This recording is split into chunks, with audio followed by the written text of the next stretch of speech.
Welcome to another episode of BizJet TV. In today's episode, we're going to be meeting with David Miller, who's the founder of the Citation Jet Pilot Association. He's also an entrepreneur, so he's going to be telling us about his entrepreneurship journey, how he took his father's business and expanded it, and how the private jet played a pivotal role in the development of the business, in particular when he did this deal with this Japanese group. So you hear about that, you hear about the different jets that he's owned, that he's flown himself, how his wife has been involved in the flying.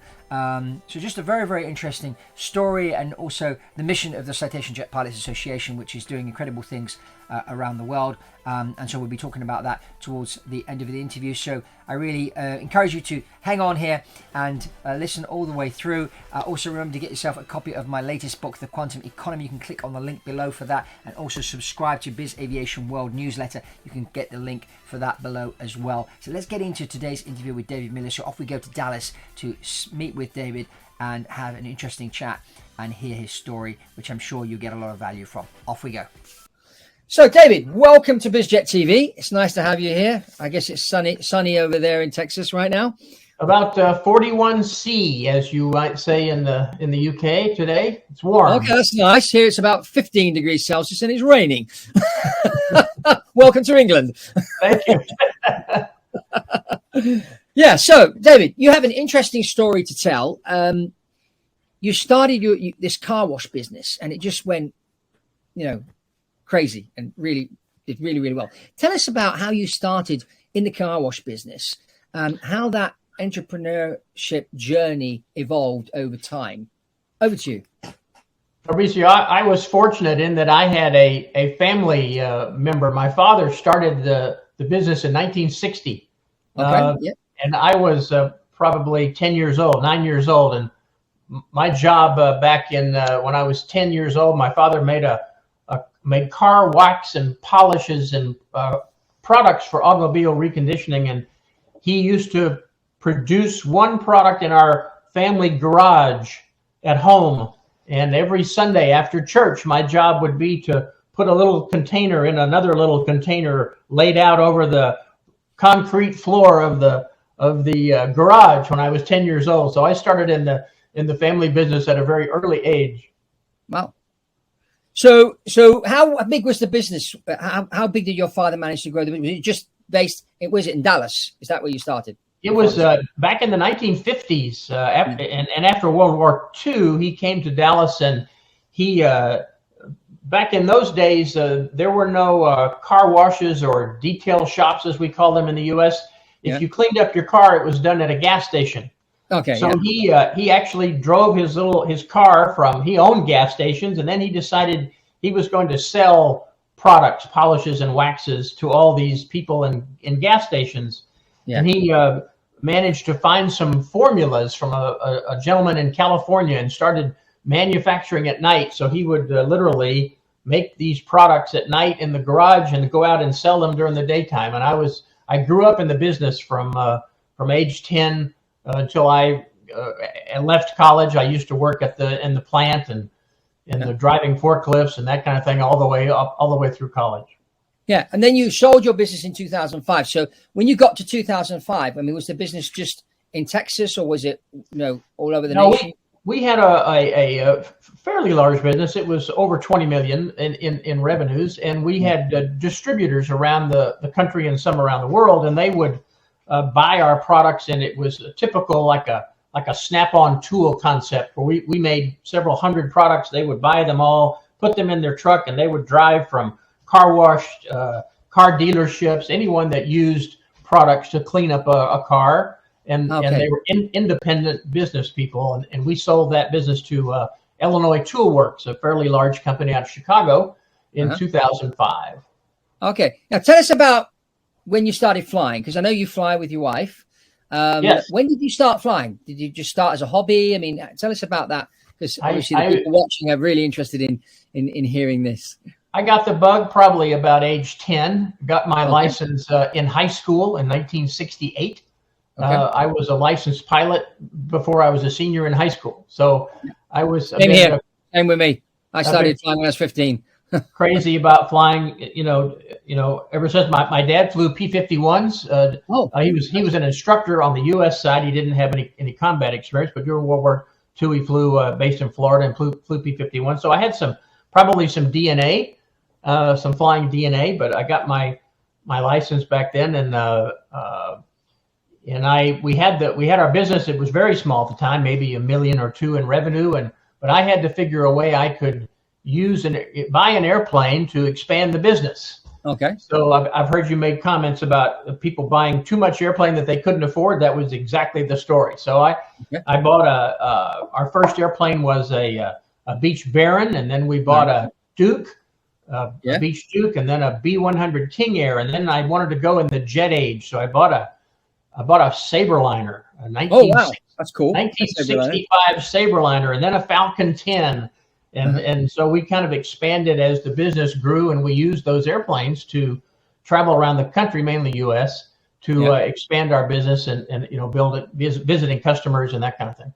So when you were flying these airplanes, would you fly on obviously Sabreliner and Falcon 10 require a second pilot, but when you were flying the single pilot aircraft, did you have like a more experienced pilot with you? How did you manage that side of it? I did. When I started flying, I realized pretty quickly on that when I bought the Duke, I flew that for a few years and realized that I could not be a fairly decent CEO and a fairly decent pilot both in the same day. So I hired a person, a SIC, to go along with me to do the flying and the pre-flights and the weather and all that kind of stuff, so I could focus on the business. And then as we grew into airplanes that required two pilots, like Sabreliners and Falcons, that was required. But I always pretty much had somebody to help certainly in the business situations. Yeah. So what airplane do you have now? I am in between airplanes. I've had once I sold the business, I bought a C-90 King Air, and then this little interesting Citation Mustang came along, and I was serial number 8. I've owned 3 of those. Yeah. And I've owned a CJ1 Plus, and I've owned another King Air since. So I've kind of I sold my third Mustang about 2 or 3 months ago, and I'm deciding what I'm going to do next. Okay. So what do you think? Something a bit bigger or? I'm as old as I am. We only buy ripe bananas here because you never know what's going to happen. So I'm semi-retired, although I've taken some new responsibilities on with Citation Jet Pilots very recently. Yeah. So I'm kind of deciding what aircraft is the right one for me. But I don't have a business use now, but I do have a travel need. So it just depends. Yeah, I see. And you've also been flying with your wife. So did you meet at flight school? How did that happen? Our first date was on Valentine's Day of our senior year in high school. Okay. And so where does a pilot take his soon-to-be girlfriend? He takes her to the airport flying. So she actually flew with me in a Cherokee 140. Yeah. And then I took her up to the control tower because I had lived there most of my teenage life with the controllers, and they wanted to see what girlfriend David had. So we introduced her to the controllers, and then I took her out to eat. So she later, a couple of years later, became my wife and has been flying with me for 55 years. So is your wife a pilot as well, or she just sits there? She is not. She is she's a consummate advisor and assistant in the cockpit. She has taken a number of companion courses. She's landed the airplane by herself. She actually I'm the Citation Jet Pilots group that I work for now has created in conjunction with flight safety a simulator-based course for companions where they actually take control of the simulator and land it. It's a 2-hour ground school and a 2-hour sim course, and she does that on a regular basis. Yeah, they call it pitch hitter, don't they? Pitch hitter course. Yeah, some people call it. Yeah. Okay, that's a good idea, actually. Okay, good.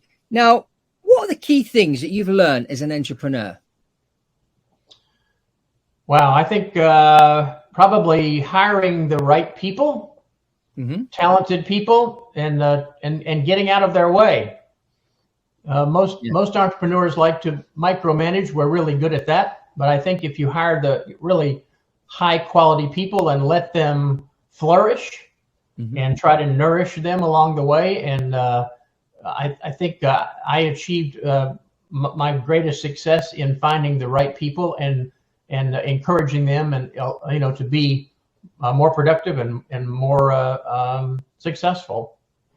Yeah. So when you say finding the right people, how did you go about that? Because some companies advertise, some people just call their team in and say, "Hey, we need to hire 3 new people. Do you know any good people?" I mean, how do you usually go about it? That's a great question. It's I think I've used a combination of all those things. People who know someone. I think you develop a culture in your business, in every business, and so the people who work for you know what kind of person would fit in the organization. So I think a lot of times people will recommend someone. It's certainly very competitive today, and I'm not having to hire today. I haven't had to hire in some time, but I think just finding someone who fits in the culture is the most important thing. Yeah, I agree. Yeah, I mean, and maybe they're not as skilled, but you can train for skill, but you can't train for mindset. That's It's very true. difficult to train for mindset. I Very remember true. a very old pilot in my early years said to me, "I never hire pilots.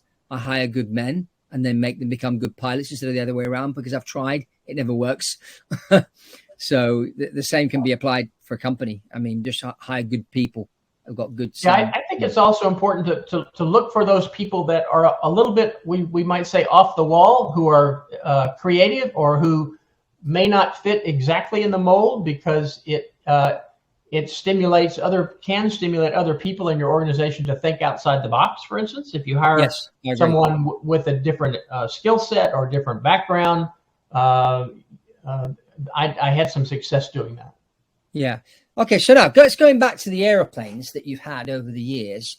Tell us a bit about maybe 1 or 2 deals that you managed to do because you had the private airplane. And if you hadn't traveled in and out by private airplane, that deal would have not happened.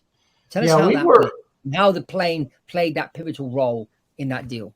We were in a fairly small industry, and so we were probably the only competitor in our little niche market that had an airplane. So we could be nimble and respond quickly. I remember we were competing for $1 million account, and the customer had multiple locations all over the country. We were able to take the jet, I think it was a Sabreliner at the time, and land and see 3 of their facilities in the same day. And so nobody else could do that. And so the customer was pretty impressed that we could actually be that nimble, and the competitor couldn't. So I think the ability to go to those outlying places, especially, and this was back in maybe the 90s or the 2000s. It's even more so today with airline travel is even much more difficult today than it was years ago. So I think that time factor, being able to compress the day and get more done. I often also told my employees I would take 3 or 4 of them on a business trip, and they were sitting in the back in this nice private jet. And I said, this airplane is costing us multiple thousands of dollars. By the time we land at the next destination, I want an idea from this group that pays for this trip. So we use the trip, the luxury, let's say, of flying in the corporate jet to produce some ideas that could pay for the trip. That's very clever, actually. And your business, I mean, being a $20 million business, it's very unusual. A $20 million business has a private jet, but you got it to that because you had the private jet. So you're one of these people, like the ones I talk about in my book, The Quantum Economy, like Renzo Rosso, the guy that owns the diesel brand. I mean, in his early days, he bought a Lear 45, and his accountant said, "You're crazy." He said, no, it's a stupid idea, so we're going to do it. And then he wanted to expand internationally big time, so he bought a Falcon 7X, and he started going all over the world in this thing. And my friend was the chief pilot, so he flew him all over. And they expanded the brand everywhere, from Japan to Australia to the US. And if they hadn't had the private jet, that would have never happened. So it makes sense, as you said, and what you were doing with your people, saying, "Okay, guys, this trip costs $20,000 or $30,000. Come up with a $30,000 idea while we're on the trip to pay for this flight." Yes, and we actually used the jet. I remember we discovered a product in Japan. It is a clay bar. It looks like it's a car detailing. They use it to smooth out the paint. It had never been seen. It had never been seen in the United States. We discovered it by accident in Japan. Brought it to the U.S. It became an overnight huge success. Now used all over the country, and But we took those people in Japan. They came over to the U.S. and they had the option of selling their incredible product to a number of people. But in the back of the private jet and being able to negotiate a deal made the difference. So that was an instance where we used the airplane to solidify a business deal that enabled us to later sell the company and for me to retire at an early age. So these Japanese businessmen, you took them on a few trips on your business jet, yes, to show the different places that you could sell this thing. And they had never been on a private jet before in their lives. So just the leverage that we were able to create with that airplane made a big difference. Yeah, that's very clever. That's very clever. And having no one in your competition that kind of business tool, being the private jet, you managed to outsmart everybody. That's very, very clever. And it's very useful, this story, because I'm sure people that are watching, that's interesting. So tell us a bit about the Citation Jet Pilots Association, because this is an important thing that you guys have created there. Tell us a bit about why you created this organization and what it actually does. We're this year celebrating our 15th anniversary. I happened to be